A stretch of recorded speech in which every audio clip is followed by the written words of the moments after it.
Warning. The story I am about to tell you is based on real-life incidents, so please be careful before watching. Number 3. The year was 1892. On a sweltering August morning in Fall River, Massachusetts, something unspeakable happened inside the Borden family home. Andrew and Abby Borden were found hacked to death, brutally murdered with a hatchet. Abby first struck 18 times in the guest bedroom. Then Andrew, found on the couch, his face nearly unrecognizable.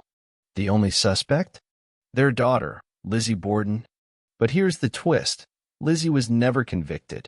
Despite bizarre behavior, inconsistent testimony, and the fact she tried to burn a dress that may have been covered in blood, she walked free. The jury deliberated for just 90 minutes. But some say she never truly escaped. Today, the Borden house is a bed and breakfast.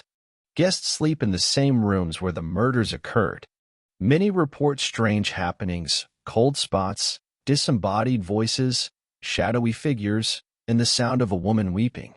One guest swears they woke up at 3 a.m. to find a woman in old-fashioned clothes standing at the foot of the bed, staring silently. Others hear the sound of footsteps pacing in the hall at night, always stopping at the guest room, where Abby was killed. The rocking chair in the parlor, where Andrew died, is said to rock on its own. Visitors feel watched, touched, even followed.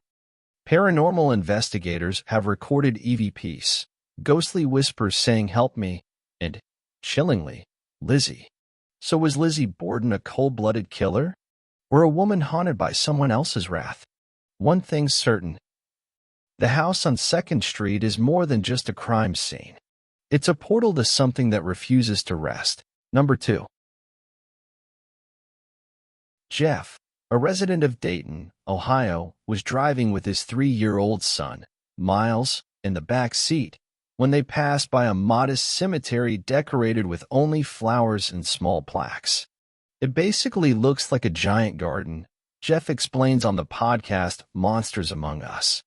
According to Jeff, as they drove by, his toddler, who'd been happily singing, abruptly stopped, pointed to the cemetery and exclaimed, "Look at all those people." Jeff turned to look, but didn't see a soul. Confused, he asked Miles what he was talking about. "All those people over there," his son replied. "There sure are a lot of grandmas." As Jeff tells it, chills ran down his spine as he asked his son what the people were doing. "They're all standing there, looking down at the grass," Miles said. Completely unsettled by the conversation, Jeff sped up and drove home. Later that same day, he says his young son was watching TV when he turned to Jeff and said, "You know, they weren't alive."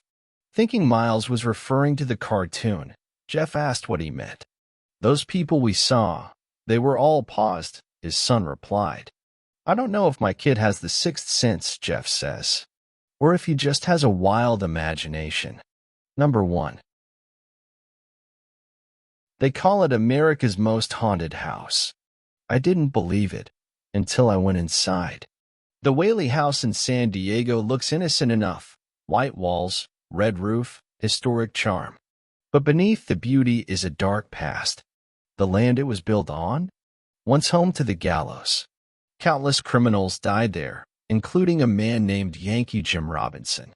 Some say his spirit never left. Visitors report heavy footsteps stomping up and down the stairs. The sound of choking, grunting, like a man in his final moments. One night, during a quiet tour, I stood in the study where Thomas Whaley once worked. I caught a faint scent, cigars. No one was smoking. Then I looked up and saw a man standing at the top of the staircase, watching me. When I blinked, he was gone. They say it's Thomas Whaley himself. There's more.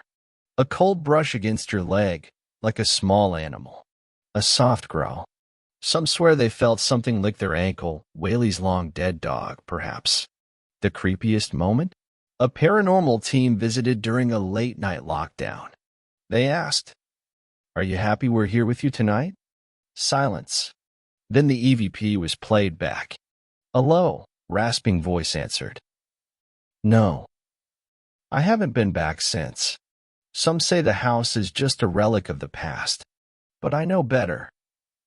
The Whaley house remembers its dead, and they're not ready to be forgotten.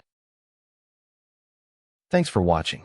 For further updates, please subscribe my channel.